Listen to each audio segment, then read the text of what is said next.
Hello সবাইকে, আশা করি সবাই ভালো আছো, সুস্থ আছো। তো আমি মিতু চলে এলাম তোমাদের সঙ্গে একটা নতুন ভিডিও নিয়ে।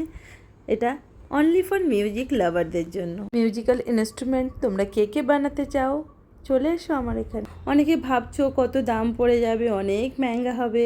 আমি বলবো একদম না, চলে এসো এখানে আমার কাছে। আমি একদম রিজনেবল প্রাইসে তোমাদের বানিয়ে দেবো মিউজিক ইনস্ট্রুমেন্ট, যে বাজিয়ে তোমরা প্রোগ্রাম করতে পারবে।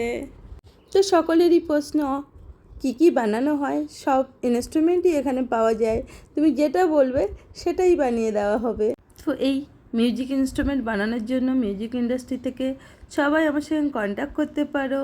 তোমরা চলে এসো, দেখো এত সস্তায় তোমরা কোথাও পাবে না। যারা মিউজিক ইনস্ট্রুমেন্ট বানাচ্ছে তাদের জন্য তো ভীষণই ব্যাড নিউজ। আমি যদি বানিয়ে ফেলি তাদের কি হবে বলো, বলতে পারছো? তাদের মার্কেটও ডাউন হয়ে গেল। অনেক মস্তি হলো, এবার আসা যাক কাজের কথায়। সবাই যেন অল মিউজিক্যাল ডে ছিল, তার জন্য এই ইনস্ট্রুমেন্টগুলো বানানো হয়েছিল বা ব্যাকড্রপটা বানানো হচ্ছিল। এই ইনস্ট্রুমেন্টগুলো কী দিয়ে বানালাম? এগুলি বানানো হয়েছে টোটালি গ্লিটার ফোম শিট দিয়ে। আর এর ওপরে ডিজাইন করা হয়েছে, কালার ইউজ করা হয়েছে, অনেক কিছু ইউজ হয়েছে। মিউজিকের ধুনগুলো যে বানানো হয়েছে সেটা আমি black glitter foam sheet use করেছি। গিটারটায় রেড কালার এবং পিয়ানোটায় ব্ল্যাক কালার।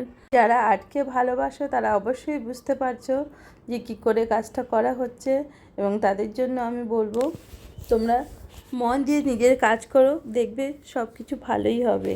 সো আমার স্টুডেন্টদের জন্য বলবো তোমরাও নিজের কাজ এমন মন দিয়ে করো, দেখবে লাইফে অনেক সাকসেস করতে পারবে। আমি যখন কাজ করি তখন আমার কোনো কষ্টবোধটা মনেই আসে না, যেন আমার মন থেকে লাগে আমি কাজ করতেই থাকি। আমার মনে হয় তুমি যে কাজটাই করছো সেটা যদি মন দিয়ে করো তাহলে অবশ্যই তার সাকসেস আসবেই এবং সাকসেস হতে বাধ্য। এ ব্যাপারে তোমাদের কি একমত সেটা আমাকে অবশ্যই জানিও তোমাদের কমেন্টের মাধ্যমে। জানো তো আমার বড্ড হিংসে হয়, যখন আমরা স্কুলে পড়েছি এমন কোনো কিছুই ছিল না আমাদের সঙ্গে। তো আমাদের লাইফটা অনেকটা বোরিংই ছিল বলতে পারো। এখন বাচ্চাদের কাছে অনেক জানার আছে, অনেক বোঝার আছে, ওদের জন্য পুরো অলটাই ওদের হাতের কাছে চলে আসছে। আমরা খুব কষ্ট করেই এখানে পৌঁছেছি। প্রতিটি বাচ্চাকে খুব সুন্দর করে এডুকেশন দেওয়া হচ্ছে, এত ভালো এডুকেশন যে আমাদের সময় আমরা ভাবতেই পারতাম না। আমার খুব ভালো লাগে এটা দেখে। তো মনে হয় আমাদের সময় যদি এটা থাকতো কত মজা হতো বলো, তাই না? আসতে হবে, আসিছি শুন।